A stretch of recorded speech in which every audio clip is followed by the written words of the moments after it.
It's a story shared by many during this pandemic. Business closed. It happened in March to Alex and Kelsey Carroll's event business, but they pivoted and found a new need to meet: branded freestanding hand sanitizer stations. Stand-up stations have posted $7 million in sales in just over 4 months, and Alex and Kelsey join us now with more. Good morning.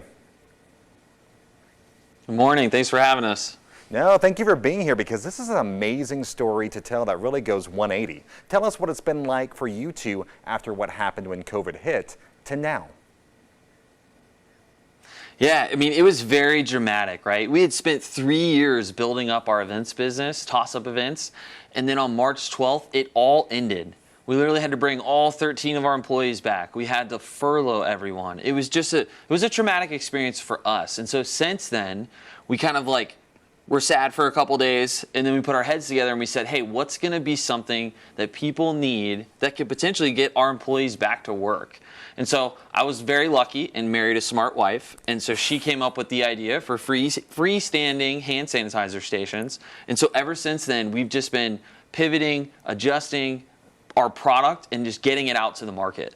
So I have to pick at your brains a little bit, coming from live events. How easy was it to decide on hand sanitizer stations? Well, live events are very high-touch environments, lots of crowds, and so we thought, okay, when events do come back, what are these places going to need in order for people to feel safe and comfortable? And so that's how kind of we came up with the idea to put the branding on it, so that people would want to use it.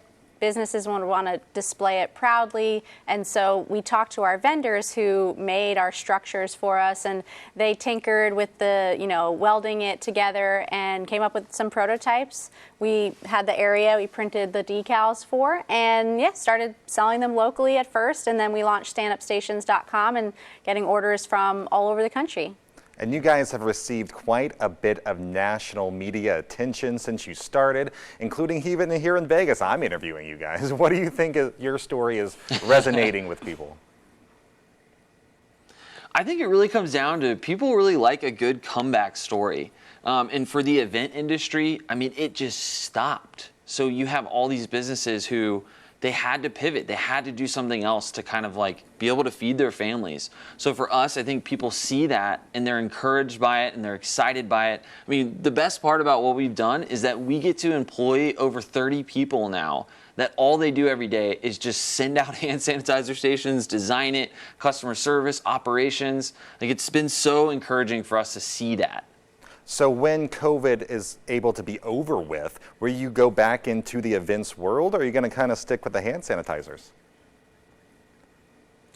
There's so many unknowns with the event world and what's going to happen, as we're seeing with, the college football season right now. So we're just taking it one day at a time. I mean, we're just so encouraged that a lot of our customers are small businesses. We're in, some yoga and fitness studios in Las Vegas, some casinos, some restaurants. And so, we're just filling the need that we have right in front of us, and the people, as Alex is saying, that they can work on it. And so, we don't know what's going to happen, but we'll be ready either way. And you guys are such a success story, being able to go really 180 like we mentioned earlier. So what advice would you have to other entrepreneurs who may be in the similar boat, but they haven't been able to find that really business to get them back over the hump? I think my biggest piece of advice, and we've seen this over the last 10 years of just grinding on whatever business it was, is that you've got to start somewhere. I think a lot of times people feel like they have to have the perfect product and the perfect website and they have to finish all pieces of it. But now with technology and where business is, you can make something, get it to market, get feedback from your customers, and learn quickly. I think when we launched standupstations.com, I think we had 3 people on the website for the first couple weeks. It takes time, and you have to learn and get feedback from your customers in order to improve. Well, congratulations to you both. It's a very inspiring story for other business owners out there that may be trying to figure out what to do next. So thank you for sharing your story and joining us this morning.